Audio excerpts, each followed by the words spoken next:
দীর্ঘ প্রায় ৫০০ বছরের মুসলিম শাসন ও তারপর দীর্ঘ প্রায় ২০০ বছর ব্রিটিশ রাজ স্বাধীনতার স্বাদ পেতে রক্তক্ষয়ী আন্দোলন।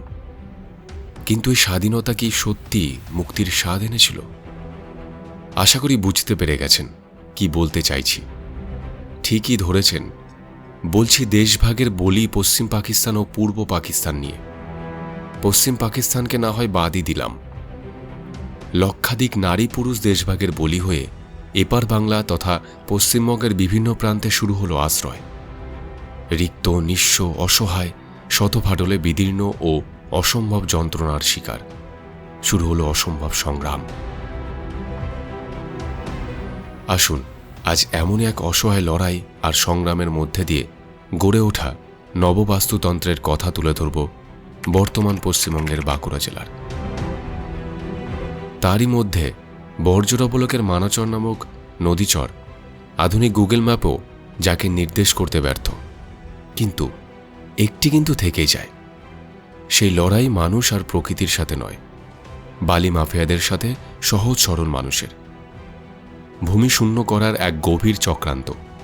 কোনো নির্দিষ্ট রাজনৈতিক দলকে দোষ দিচ্ছি না, দিচ্ছি ব্যক্তিস্বার্থ চরিতার্থ করাকে। আমাদের সদর থেকে মাননীয় এসডি সাহেব এসেছিলেন বালিঘাট পরিদর্শন করতে, কিন্তু তখন যেদিন এসেছিলেন সেদিনকে কিন্তু কোনো জেসিবি দেখা যাচ্ছে না। কিন্তু আজকে আমার পিছন দিকে দেখা যাচ্ছে যে প্রচুর জেসিবি এবং প্রচুর ডিপ, যারা হাই মেশিন নিয়ে প্রচুর বালি তুলছে।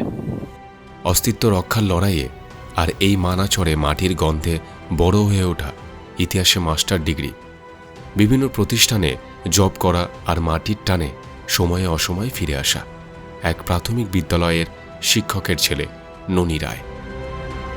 নজরে আসে বালি মাফিয়াদের অত্যাচার। বিভিন্ন প্রশাসনিক দপ্তরে চিঠি দিয়েও বালি অবৈধ কারবারিদের হাত থেকে জন্মভূমিকে রক্ষা করতে গান্ধীবাদীকে আশ্রয় করেই অহিংস পথে আন্দোলনের মাধ্যমে শুরু হলো অনশন। দীর্ঘ প্রায় ৭ দিনের অনশন। নড়ে বসল প্রশাসন।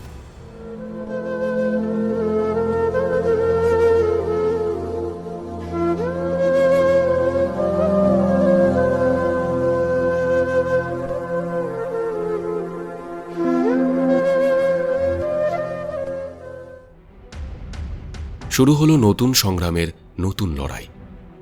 ২০১৭ সাল পর্যন্ত যে মানাচর গুগলে ছিল নির্বাসিত, সেখানে দীর্ঘ প্রায় ২০ কিলোমিটার পাকা রাস্তার লড়াই, কয়েক হাজার মানুষ নিয়ে অহিংসা পথে এসডিও এবং ডিএম অফিসে মাস পিটিশন দিয়ে অত্যন্ত বুদ্ধিমত্তার সঙ্গে প্রশাসনকে অবগত করে ২ বছরের মধ্যে মানাচর পেল রাস্তা, সবুজ শস্য শ্যামলায় ভরপুর। এই নদী মাতৃকার কোলে বেড়ে ওঠা মানাচর অত্যন্ত পরিশ্রমী চাষি ভাইদের মুখে ফুটল হাসি। ওখান থেকে সরাসরি গাড়ি করে সহজে সদর নিকটবর্তী শহরে সবজি রপ্তানি করতে সুবিধা হলো।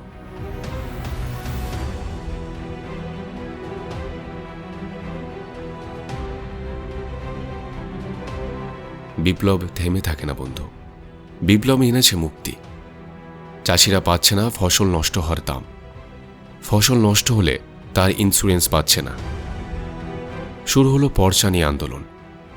নাম আছে, পদবি নেই, জমি আছে, পর্চা নেই, অধিকার নেই। প্রতিবাদ কণ্ঠ থামে না। চ্যারিটি বিগিনস অ্যাট হোম, এই মন্ত্রে দীক্ষিত হয়ে নিজের বাবাকে দিয়েই এই মানাচর সৃষ্টির প্রথম প্রাথমিক শিক্ষক মাননীয় শ্রী ধীরেন্দ্রনাথ রায় তাকে দিয়ে আদালতের দ্বারস্থ হলেন এবং জয়ী হলেন সেই মামলায়। কেস রেফারেন্সে আর জাজমেন্ট কপি ধরে এই মামলার রায়কে হাতিয়ার করে চাষিরা পাচ্ছে পর্চা। এখন প্রশ্ন হচ্ছে, এটাই শেষ নাকি শুরু? এই কথা কি শেষ হবার?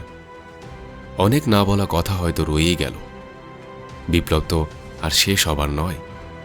মানবিক সংকট শুরু হলেই আবার সময়ময় হাজির হবেন হয়তো এই ননী রায়। তাই টু বি কন্টিনিউড।